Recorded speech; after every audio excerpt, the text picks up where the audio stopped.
Hey guys, Heidi Preeb here. Welcome to my channel if you're new. Welcome back if you are not new. Today I am doing kind of just a free-form speaking video where I wanted to talk about something that I've been thinking about a lot over the past week or so.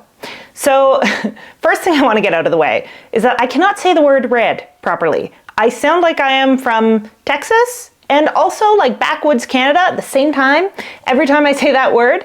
And whenever I say it, people are like, oh, it must be a Canadian thing. And I'm like, no, it's not. I just, for whatever reason, have an accent when I say the specific words red and bed. But if I'm not thinking about it, I can say, and I'm not going to be able to do it properly now because I am thinking about it, but I can be like, oh yeah, I read that book, and it will sound perfectly normal. So if I have any like speech path followers, please let me know what that's about and how I can fix it. But in the meantime, we are going to be talking today about red flags and kind of the narrative we have around red flags versus green flags, and something that I think we don't talk enough about, which is the fact that we try to approach red flags and green flags from this incredibly objective place, right? Like we make lists of things that are red or green flags in terms of people's behavior. And I don't think that that is useless information. Like I don't think that we shouldn't be on the lookout for certain things that stick out as kind of objectively bad or inconsiderate behavior. But I think that we also can be too cognitive when we talk about red flags, especially if you err a little bit more on the avoidance side of things. You can miss a lot of red flags because you are not tuning into your internal experience. And you can excuse behavior that is actually impacting you quite negatively because on paper, it might not be something that you think would be objectively bad. I was 30 years old. It was this year of my life when I had this kind of aha moment for the first time that red flags and green flags are personal things. And for some of you, that might be completely obvious, and you can feel free to turn off the video now. But if that is news for anyone else, I encourage you to keep watching because I want to talk a little bit more about what it means to recognize what's a red flag for you, even if it's not an objectively bad behavior, and how you can start tuning into that feeling in your body so that you can recognize when something is not going to be conducive to the continuation of a relationship for you, even if for someone else it might be completely benign. So what this is a process of learning to trust our inner signals as opposed to just kind of objective external standards that society or other people have decided are good or bad. Red flags are not just about objective qualities, they're about how people make us feel and how we make other people feel. And I think that it also helps us take people out of these kind of categories that we like to place them in and think about the interactions that we have with people more so than just labeling people as like good or bad or toxic or non-toxic, and truly thinking about what we need and bringing that center of focus back to ourselves, which is the only place we can really do any true work from. So the way that I like to think of red flags at this point in my life is, how do I feel around this person?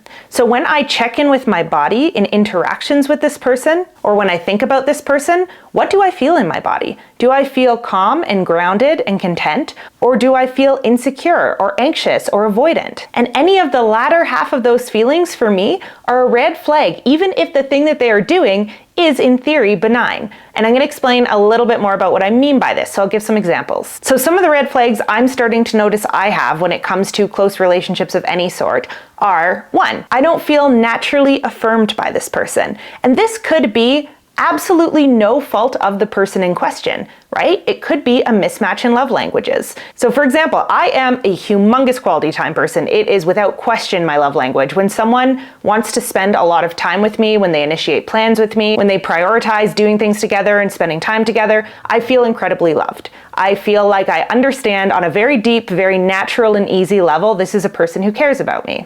And if I naturally want to give that time and attention and energy back to someone, I know that that's someone I care about as well. That is what love feels like to me, whether it's platonic, romantic, whatever, people who want to prioritize time together.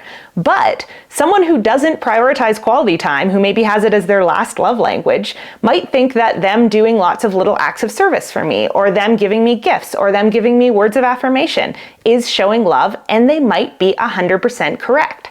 But because quality time is so huge for me, it would be a very big leap. I would have to constantly cognitively remind myself, this is that person showing love. This is the way they do it. It's not the way I do it, but it's what they're trying to give to me. But I wouldn't really feel that love in like a deep somatic way inside of my body. I would have to do a lot of mental gymnastics to remind myself and to really feel like I'm loved and appreciated and valued by that person, and vice versa. And so, for me, someone who doesn't value quality time is a red flag. And it's okay for that to be a red flag. It doesn't mean that they're a bad person. They might be an absolutely wonderful person who would be the perfect partner for someone else who has a more similar way of showing love, right? But if I'm not allowing myself to see that mismatch as a red flag for me personally, I might be able to talk myself into a relationship with someone where it's just always going to be more work than it's worth, where it would be easier to just let it go and let us find partners or friends or whatever it is who more naturally align with each other. So not valuing that quality time, not being proactive about making plans, not wanting to spend tons of time together, even if the person shows love in tons of other ways, that is and is allowed to be a red flag for me personally, because the way it makes me feel internally is always a little bit confused and uncertain about where I stand with that person. And I don't want to feel like that. That is not the way that I care to feel in relationships. Ergo, that is my personalized red flag, despite the fact that it's not an objectively bad quality. Okay? And it's okay to just prioritize people who show love in the same way that we do. Another red flag of mine is if someone just doesn't like talking about the same things that I like talking about, right? We spend so much of our time on this earth just analyzing life with the people we care about, with our partners, with our friends, with our family members. And if someone does not like the fact that I love to talk about psychology, that I love to talk about human perspectives, that I like to be really analytical and philosophical about things, there is nothing wrong with not wanting to talk about those things, but someone not wanting to talk about those things means that I'm always going to feel a little bit inhibited around them. And that feeling of inhibition in my body does not feel good. It feels kind of tense. It feels frustrating. It feels like my energy is kind of trapped. And again, I can feel this way around a person who is perfectly lovely, perfectly wonderful, an extremely considerate friend or partner, but I don't like that feeling of inhibition in my body. I don't like when I feel like I can't express myself or talk about what I want to talk about around people. So when I feel that feeling, as long as I can be reasonably sure that it's a true barrier in the relationship as opposed to me holding myself back, I just call that a red flag for myself. Because again, I wouldn't be able to get what I would need out of that relationship in a comfortable and easy way. And that's allowed to be one of my personal red flags, even though there might be nothing wrong with what the other person is doing. And the last one, and this is one that I think we do not talk nearly enough in the attachment community or in the overall world of dating and relationships. If I do not feel good enough for someone, that is a red flag for me. Now, lots of people would say that's a self-esteem issue. There is no such thing as better or worse than other people. There's no such thing as leagues. And there is definitely an element of truth to all of that, right? I believe that we are just people. We are just connecting with each other, and there are people we connect better and worse with. But this is one that I kind of tried to fight in myself for a long time. And I thought it was like a limiting belief. Like if there are certain people where I was like, ooh, I always feel a little bit inferior around that person. I always feel a little bit not good enough to be around them or to be considered by them in some way. I thought that must be a me thing. That must be a thought that I just have to get over because I'm projecting that onto the other person.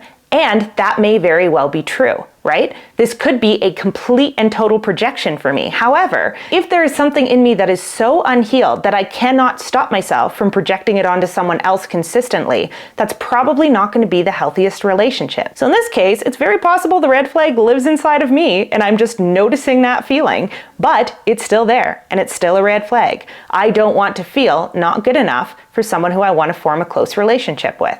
And the other thing to keep in mind here is that often when we feel not good enough, what we're picking up on is actually a values difference, right? So when I'm around people who put a really heavy value on, let's say, aesthetics and how they're showing up physically, there is absolutely nothing wrong with that. We live in a world of beautiful people and we should absolutely celebrate our beauty. But because I don't place as much of an emphasis on that, I'm constantly reminded when I'm around people who value that I don't value that. And that in order for us to really connect, there would have to be some sort of reaching into each other's values. And that feels difficult and straining a lot of the time. And again, that doesn't mean it's never worth it. It doesn't mean that if there's one or two value differences, that means throw out the whole relationship. But if being around a certain person persistently makes you feel like you are not attractive enough, funny enough, smart enough, interesting enough, whatever it is, there's probably something in that dynamic that you're picking up on that isn't going to be healthy for you to continue to engage with in a very involved way. And that in and of itself is reason enough to give yourself permission to take a step back. Maybe you really are picking up on subtle judgments that that person is making of you. Or maybe that person isn't judging you at all, you're making those judgments about yourself and you're projecting them onto them.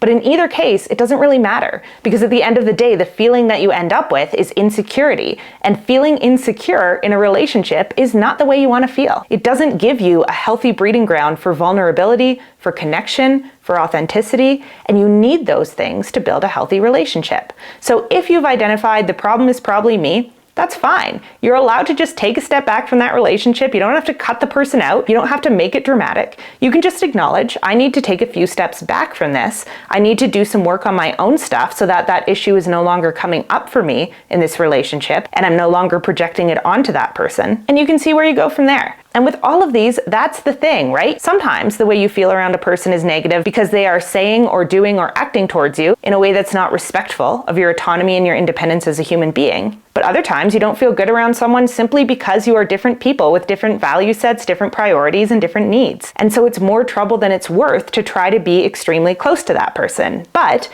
maybe you could be a little bit close to them. Maybe you could be a friend, not a partner. Maybe you could be an acquaintance, not a close friend. I think that when it comes to green flags for people we want to be really close to, we have to really tune into and think about what makes me feel comfortable around someone? What makes me feel like I don't have to think so hard to connect with someone? What happens in my physical body that alerts me that it's time to relax and get comfortable around someone and be authentic with them? And those are the green flags we need to be looking for, right? It's not about reading lists on the internet of what good and bad traits are in a partner. The lists have to be personalized, and the only way that we can get there is by really paying attention to what's happening inside of our bodies and our minds when we're around the people that we want to be close to. So the other day I was thinking about a friendship, and I was getting this kind of restless and unsettled feeling, and I really sat with that for a moment and was like, what am I attributing that to?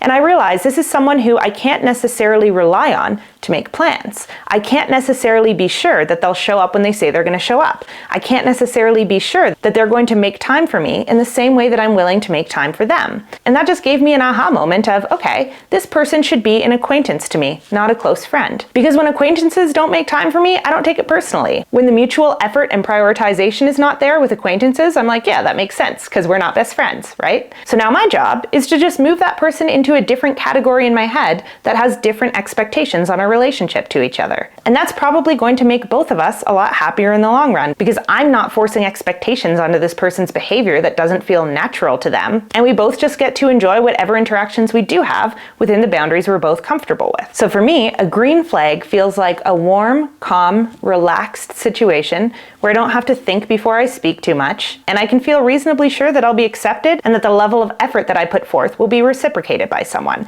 So if I don't have to worry when I'm texting someone or when I'm asking someone to hang out that I'm only intermittently going to hear back or whatever it is, right? I don't like that feeling, so I'm just not going to have it anymore. I'm going to prioritize relationships with people who can meet me where I'm at, and who, when I think about, I get that calm, grounded, centered feeling in my body. And it's so much simpler than I think we make it out to be a lot of the time. Because a lot of the time, again, we're being overly cognitive about this. We're thinking, well, if someone didn't do anything wrong, we shouldn't punish them by changing the nature of our relationship with them. But it's not a punishment to reevaluate the way that we relate to people. In a lot of cases, we can love and appreciate people much more once we have appropriate expectations of them. So the process of becoming aware of what those expectations that we have are, and then being willing to work with them, is going to get us really far in the direction of forming relationships that are actually right for us. All right.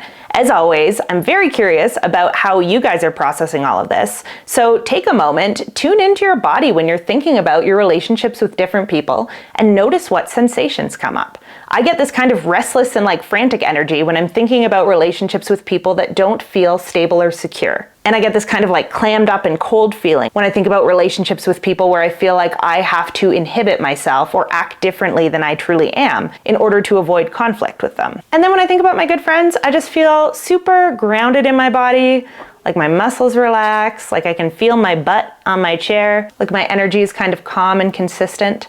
So let me know what it is that you notice about what comes up in your body when you're thinking about different relationships, and what that might be telling you about what your own red and green flags are. I'm actually very, very curious about this one because these are all so subjective, so it's super interesting to see what these are for different people. So let me know below, and as always, I love you guys, I hope you're taking care of yourselves and each other, and I will see you back here again super soon.